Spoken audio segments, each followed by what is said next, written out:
አርእስተ ዜና ኢትዮጵያ የአፍሪካ ብሔራዊ ሰብአዊ መብቶች ተቋማት ትስስር ጠቅላላ ጉባኤን እንድታዘጋጅ ተመረጠች። የእርዳታ ድርጅቶች በእስራኤል ጠቅላይ ፍርድ ቤት ላይ ክስ መሰረቱ። በኳታር የቅዱስ ቁርአን ንባብ ውድድር እየተካሄደ ነው። በረመዳን ወቅት 360 ሺህ ኡምራ ምዕመናን ከተሻሻለው የታህሊል አገልግሎት ተጠቃሚ እየሆኑ ነው ተባለ። አሰላሙ አለይኩም ወራህመቱላሂ ወበረካቱ። ድና የተከበራችሁ የነጃሺ ቲቪ ተመልካቾች ነጃሺ መረጃችን ተጀምሯል። ከመረጃዎቹ ጋር ሀያት ከማለኝ አብራችሁን ቆዩ። ኢትዮጵያ የአፍሪካ ብሔራዊ ሰብአዊ መብቶች ተቋማት ትስስር ጠቅላላ ጉባኤን እንድታዘጋጅ ተመረጠች። ኢትዮጵያ በቀጣይ ዓመት የሚካሄደውን 16ኛውን የአፍሪካ ብሔራዊ የሰብአዊ መብቶች ተቋማት ትስስር ጠቅላላ ጉባኤ እንድታዘጋጅ መመረጧን የኢትዮጵያ ሰብአዊ መብቶች ኮሚሽን አስታውቋል። የኮሚሽኑ ዋና ኮሚሽነር ብርሃኑ አዴሎ ለመገናኛ ብዙሃን በሰጡት መግለጫ 16ኛውን የአፍሪካ ብሔራዊ የሰብአዊ መብቶች ተቋማት ትስስር ጠቅላላ ጉባኤ እንዲያዘጋጁ እድሉ እንደተሰጣቸው የምስራቅ አፍሪካ ሀገራት መካከል ኢትዮጵያ በተለያዩ መስፈርቶች ድጋፍ አግኝታ አዘጋጅ ሆና መመረጥ ትችላለች ብለዋል። የኢትዮጵያ የሰብአዊ መብቶች ኮሚሽን ባለፉት 5 ዓመታት በሰብአዊ መብት አያያዝ ያሳያቸው አበረታች ስራዎች ኢትዮጵያ በቀጣይ ዓመት ጉባኤውን እንድታዘጋጅ ለመመረጧ አንዷ ምክንያት ሲሆን በሰብአዊ መብት አያያዝ ረገድ ያሳየችው መልካም አፈጻጸም እውቅና የሚሰጥ መሆኑ ዋና ኮሚሽኑ ገልጸዋል።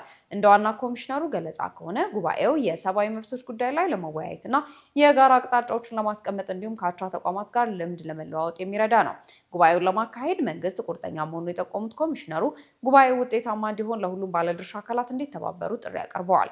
በጉባኤው ከአህጉሪቱ የተውጣጡ የተለያዩ ባለድርሻ አካላት እንደሚገኙም ተመላክቷል። 15ኛው የአፍሪካ ብሔራዊ ሰብአዊ መብቶች ተቋማት ትስስር ጠቅላላ ጉባኤ በካሜሮን ያውንዴ መካሄዱ ይታወቃል።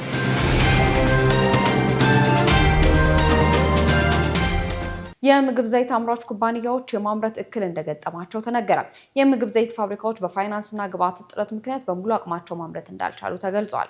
በኢትዮጵያ የሚገኙ የምግብ ዘይት አምራች ፋብሪካዎች በፋይናንስና በግብዓት እጥረት ምክንያት ከማምረት አቅማቸው 50 በመቶ ብቻ እየተጠቀሙ መሆኑን የኢትዮጵያ የምግብ ዘይት አምራቾች ማህበር ለሚዲያዎች አስታውቋል። ማህበሩ እንደገለጸው ዘርፉ ከፍተኛ ፋይናንስ የሚጠይቅ ቢሆንም በቂ በጀትና የጥሬ ዕቃ አቅርቦት ባለመኖሩ ኢንዱስትሪዎች በሙሉ አቅማቸው ማምረት አልቻሉም። የማህበሩ ስራ አስኪያጅ አቶ ትልቅ ሰውለት ፋብሪካዎቹ በሙሉ አቅማቸው አለማምረታቸው የምርት እጥረት እንዲከሰት፣ የዋጋ ጭማሪ እንዲኖርና የገበያ አለመረጋጋት እንዲፈጠር ማድረጉን ገልጸዋል። የኢንዱስትሪ ሚኒስትሩ አቶ መላኩ አለበል በበኩላቸው የዘይት አምራች ኢንዱስትሪዎች ካለፉት ዓመታት መሻሻል ቢያሳዩም አሁን ካለው የገበያ ፍላጎት አንጻር አቅርቦቱ ገና አለመጣጣሙን ተናግረዋል። ችግሩን ለመፍታት አምራቾች እንዲበረታቱ የማድረግ ስራ እየተሰራ መሆኑን ሚኒስትሩ ጠቁመዋል። በተለይም የፋብሪካዎች የማምረት አቅም እንዲጎለብትና ተመጣጣኝ የገበያ አቅርቦት እንዲኖር ትኩረት መሰጠቱን አብራርተዋል። የሀገር ውስጥ ዘይት አምራቾችን ወደ ተሻለ ደረጃ ለማሸጋገር መንግስት ከአበዳሪ ተቋማት ጋር በመሆን በቂ ብድር እንዲመቻችና ፋብሪካዎች በሙሉ አቅማቸው እንዲያመርቱ ምቹ ሁኔታ መፍጠር እንደሚገባው ተመላክቷል።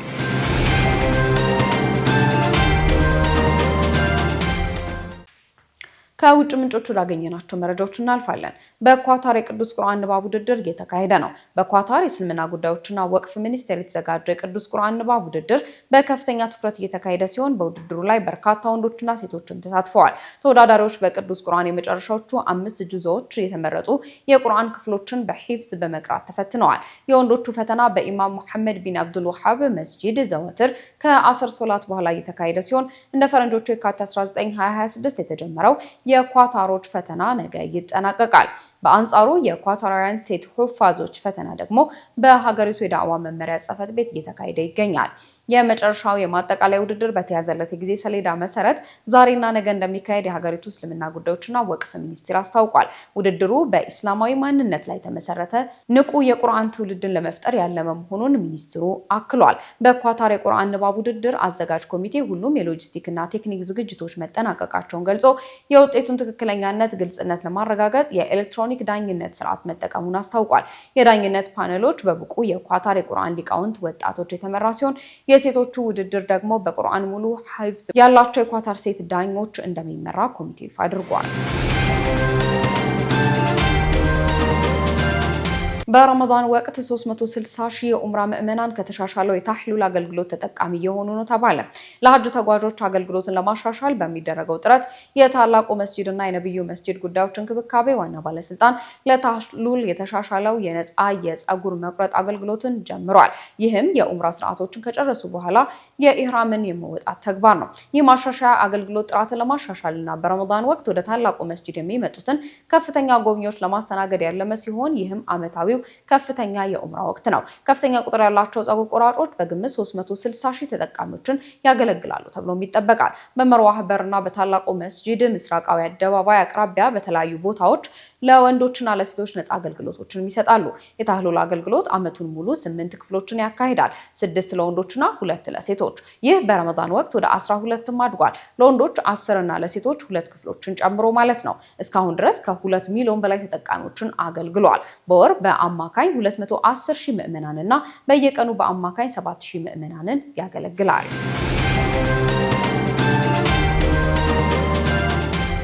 በማሌዥያ ሙስሊሞች የረመዳን ክብር እንዲጠብቁ ጥሪ ቀረበ። በማሌዥያ የጠቅላይ ሚኒስትር ጽህፈት ቤት የሃይማኖት ጉዳዮች ሚኒስትር ዶክተር ዙልኪፍሊ ሐሰን ሙስሊሞች የተቀደሰውን የረመዳን ወር ክብር እንዲጠብቁ ጠይቀዋል። ዙልኪፍሊ ሙስሊሞች የረመዳንን ጾም በማህበራዊ ሚዲያ በተለይም በቲክቶክ ብዙ ተመልካች ለማግኘት ከመጠቀም ይልቅ የረመዳንን ዓላማ እንዲጠብቁ ጠይቀዋል። በአሁኑ ወቅት እንዲህ አይነት ተግባራት እየተበራከቱ መምጣታቸው አሳሳቢ ነው ያሉት ሚኒስትሩ ሙስሊሞች የረመዳንን ክብር ከማራከስ እንዲቆጠቡ ማስጠንቅቀዋል። የማሌዥያ ጠቅላይ ሚኒስትር ጽህፈት ቤት የሃይማኖት ጉዳዮች ሚኒስትር ዶክተር ዙልኪፍሊ ሐሰን በሰጡት መግለጫ በቲክቶክ የተሳሳተ እና የረመዳንን ክብር የሚያጎድፉ ተግባራትን የሚፈጽሙትን የማሌዥያ ቲክቶከሮች በህግ ተጠያቂ ለማድረግ መረጃቸው ወደ ህግ አስፈጻሚ አካላት መላኩን አረጋግጠዋል። ብዝሃ ማንነት ባላት ማሌዥያ ማህበረሰቡ እርስ በእርስ በመረዳዳት የእስልምናን ውበት ማሳየት አለበት ብለዋል። ሚኒስትሩ መግለጫውን የሰጡት ቀደም ሲል በማህበራዊ ሚዲያ በተሰራጨ ተንቀሳቃሽ ምስል ላይ አንዲት ሴት በቲክቶክ ቀጥታ ስርጭት ዙልኪፍሊ ምግብና መጠጥ ሲወስዱ የሚያሳይ ቪዲዮ ማሳየቷን ተከትሎ ነው። በማሌዥያ የነገሪ ሲምቢላን እስልምና ጉዳዮች ዳይሬክተር ተንቀሳቃሽ ምስሉን ያሰራጨችው ሴት በኳላፒላህ መታሰሯን አረጋግጠዋል። ይህንን ተከትሎ በማሌዥያ በተለይም በረመዳን ወር የሙስሊሞችና የታላላቅ የሃይማኖት መሪዎች ምስልን በመጠቀም የተሳሳተ መረጃዎችን ማሰራጨትና ክብርን የሚነካ መልእክትን ማስተላለፍ በህግ ተጠያቂ እንደሚያደርግ አስታውቃለች።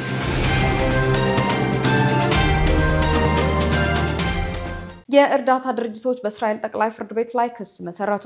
17 የሚሆኑ ዓለም አቀፍ የእርዳታ ድርጅቶች እስራኤል በጋዛ እና በዌስት ባንክ የጀመረችውን የእገዳ እቅድ እንድታቆም ለሀገሪቱ ከፍተኛ ፍርድ ቤት አቤቱታ አቅርበዋል። የእስራኤል መንግስት የፊታችን መጋቢት 1 ጀምሮ 37 የእርዳታ ድርጅቶች በጋዛ በዌስት ባንክ እና በምስራቅ ኢየሩሳሌም የሚያደርጉትን የሰብአዊ ድጋፍ ስራ እንዲያቆሙ ወስኗል። ውሳኔው ተግባራዊ ከሆነ በሚሊዮን የሚቆጠሩ ፍልስጤማውያን የሚያገኙት የህይወት አድን እርዳታ ሊቋረጥ እንደሚችልና በጋዛ ያለው የረሃብና የጤና ቀውስ እንደሚባባስም ተገልጿል። በዌስት ባንክ የሚታየው መፈናቀልና የሰብአዊ መብት ጥሰትን ክትትል የሚያደርግ አካል ያጣል ተብሎም ይፈራል። እስራኤል ድርጅቶቹ ፍቃዳቸውን ለማደስ በስራ ላይ ያሉ የፍልስጤም ተወላጅ ሰራተኞቻቸው ዝርዝር መረጃን አሳልፈው እንዲሰጡ ብትጠይቅም የግል መረጃዎችን አሳልፎ መስጠት ሰራተኞቹን ለጥቃት ያጋልጣል በሚል ስጋት ድርጅቶቹ ጥያቄውን ውድቅ አድርገውታል። ድርጅቶቹ ግን ይህንን ጥያቄ ውድቅ ያደረጉት የሰራተኞችን መረጃ አሳልፎ መስጠት የአውሮፓን የመረጃ ጥበቃ ሕግ ይጥሳል በማለት መሆኑንም አልጀዚራ በዘገባው አካቷል። ኦክስፋም እንዳስታወቀው ደግሞ ይህ እገዳ እንደተባለው መጋቢት 1 ሳይሆን እንደውም ከፊታችን ቅዳሜ ጀምሮ ተግባራዊ ሊሆን እንደሚችል ምልክቶች አሉም ተብሏል። ይህ የእርዳታ ስርጭቱን በአንድ ጀንበር ከጥቅም ውጪ ሊያደርገው ይችላል ሲል ስጋቱ ገልጿል። ጉዳዩ በጋዛና በዙሪያው ባሉ አካባቢዎች ያለውን የሰብአዊ መብት ጥበቃ ወደ አዲስ ምዕራፍ ሊያሸጋግረው እንደሚችልም ተሰግቷል።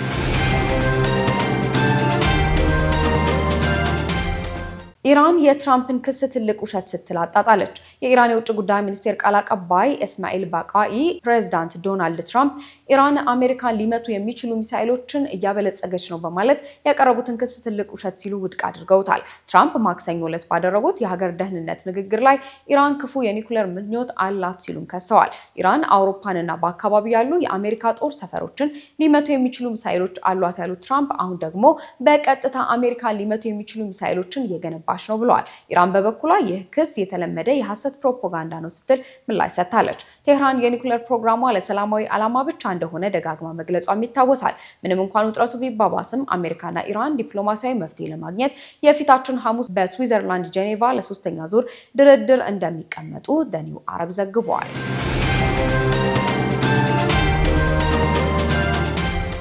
በአሜሪካ በረመዳን ወር በአንድ የመስጂድ ኢማም ላይ ጥቃት ተፈጸመ።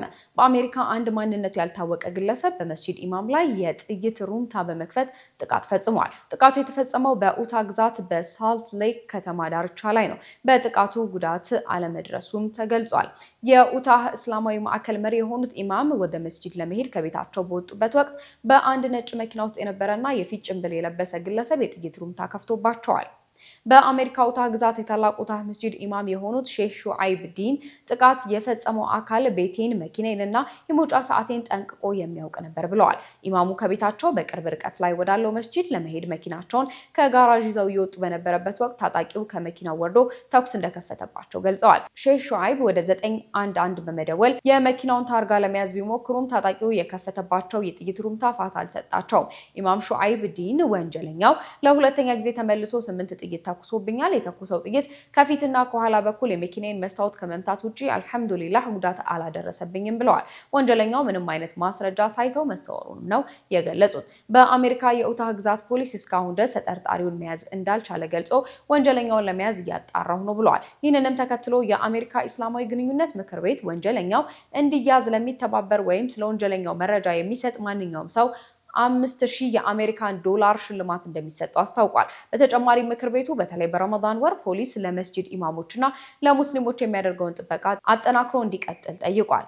የሳንዲ ከተማ ከንቲባ ሞኒካ ዞልታንስኪ በተለይም ጥቃቱ በረመዳን ወር መፈጸሙ ለሙስሊሙ ማህበረሰብ አስደንጋጭ እንደሆነ ገልጸዋል። ከንቲባዋ ወንጀሉ የተፈጸመው በግላዊ ጉዳይ ሳይሆን ምናልባትም በጥላቻ ሳይሆን እንደማይቀርም አክለዋል።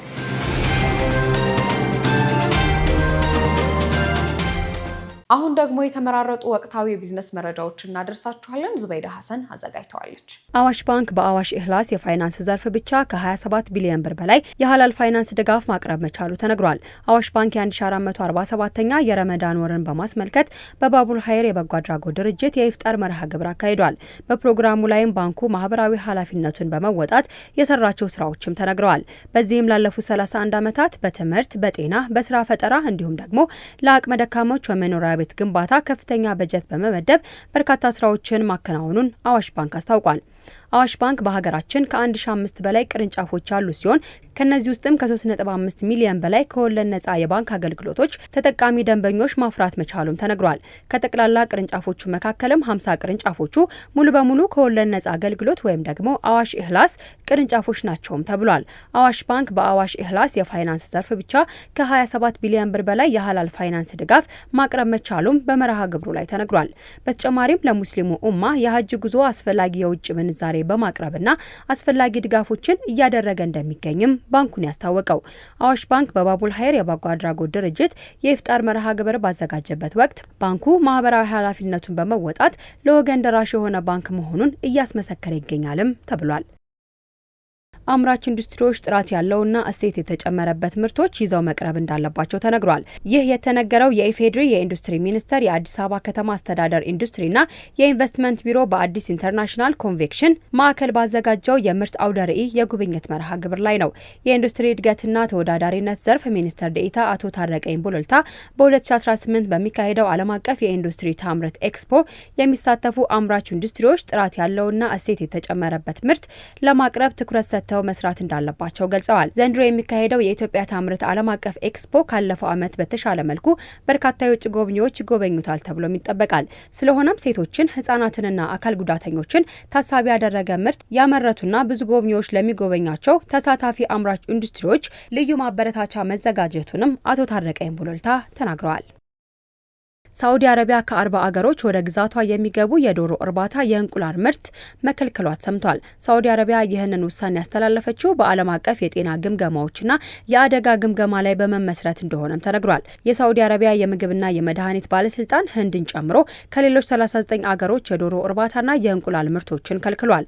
በተጨማሪም ለ16 አገሮች ከፊል ገደቦችን ጥሎ አለም ነው የተባለው። በዚህም ሳዑዲ አረቢያ የዶሮና የእንቁላል ምርቶችን ወደ ሀገሬ እንዳይገቡ ስትል እገዳ የጣለችባቸው ሀገራት መካከልም አፍጋኒስታን፣ ጀርመን፣ ኢንዶኔዥያ፣ ኢራን፣ ታይዋን፣ ቻይና፣ ኢራቅ፣ ደቡብ ኮሪያ፣ ሰሜን ኮሪያ፣ ማይናማር፣ ዩናይትድ ኪንግደም፣ ሜክሲኮ፣ ህንድ፣ ጃፓን እንዲሁም ደግሞ ከአፍሪካ ሀገሮች ደቡብ አፍሪካ፣ ጋና፣ ሊቢያ፣ ናይጄሪያ፣ ሱዳን፣ ግብጽ፣ ቡርኪና ፋሶና ጅቡቲ ይገኙበታልም ተብሏል። በተጨማሪም አውስትራሊያ፣ አሜሪካ፣ ጣሊያን፣ ቤልጅየም፣ ፖላንድ፣ ቶጎ፣ ዴንማርክ፣ ሮማኒያ፣ ዚምባብዌ፣ ፈረንሳይ፣ ፊሊፕስ፣ ካናዳ፣ ማሌዥያ፣ ኦስትራሊያና ከዲሞክራቲክ ሪፐብሊክ ኦፍ ኮንጎ የሚመጡ ምርቶችን ጨምሮ ጊዜያዊ እርምጃዎች ተፈጻሚ እንደሚሆንባቸው የሳዑዲ ጋዜጣ ዘግቧል። የረመዳን ወር እንደመሆኑ ይህንን ክልከላ ተከትሎ እጥረት እንዳይከሰት ሌሎች አማራጮች እየተወሰዱ ይገኛሉም ተብሏል።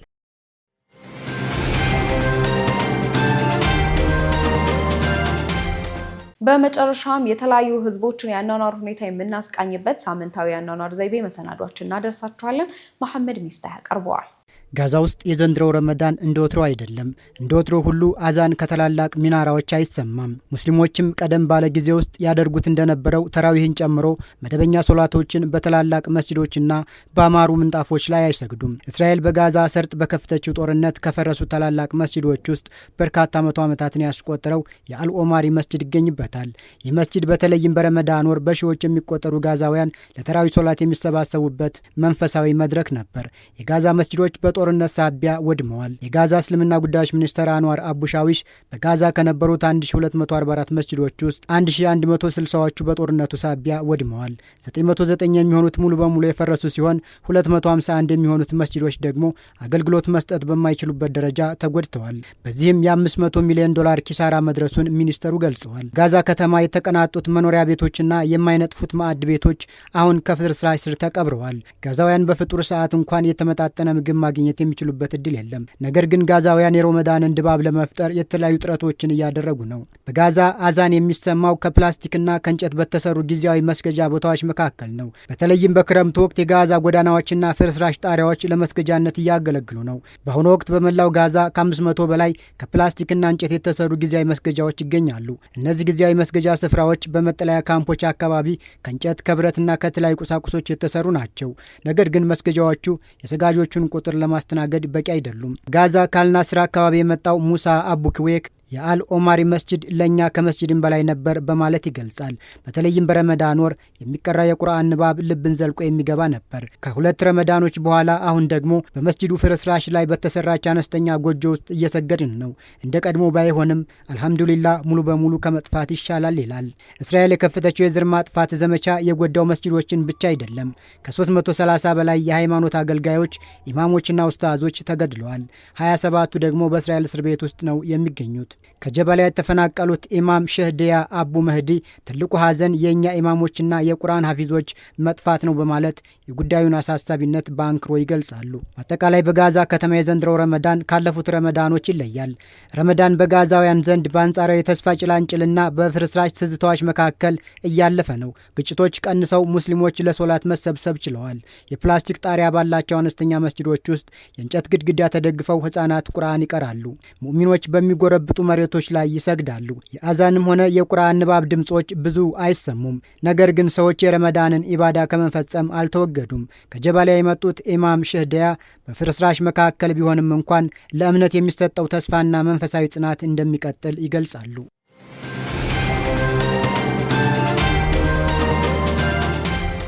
ውድና የተከበራችሁ የነጃሺ ቲቪ ተመልካቾቻችን ነጃሺ መረጃችን የተከታተላችሁትን ይመስል ነበር። ከመረጃዎቹ ጋር ሀያት ከማል ነበርኩ። ወሰላሙ አለይኩም ወራህመቱላሂ ወበረካቱ።